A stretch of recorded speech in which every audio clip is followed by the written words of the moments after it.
আপনি আপনি আপনি আপনারা আপনারা আমার জন্য অনেক করেছেন। সাহিত্যে, কাব্যে, শাস্ত্রে, লোকাচারে আমাকে মা বলে পুজো করেছেন, প্রকৃতি বলে আদিক্ষেতা করেছেন। আবার শহরগঞ্জের কানাগলিতে ঠোঁটে রং মাখিয়ে কুপি হাতে দাঁড় করিয়েও দিয়েছেন। হ্যাঁ, আমি সেই মেয়ে। একদিন হয়তো একদিন, হয়তো অন্য কোনো একদিন আমার সমস্ত মিথ্যে পোশাক ছুঁড়ে ফেলে দিয়ে আমি হয়ে উঠব সেই অসামান্যা।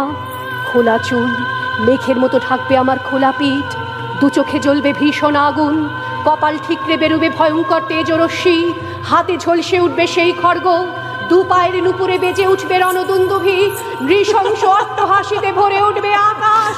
দেবতারাও আতঙ্কে স্তব্ধ হয়ে বলতে থাকবে, মহামেঘ প্রভাং ঘোরাং মুক্তকেশিং চতুর্ভুজাং কালিকাং দক্ষিণাং মুন্ডমালা বিভূষিতা।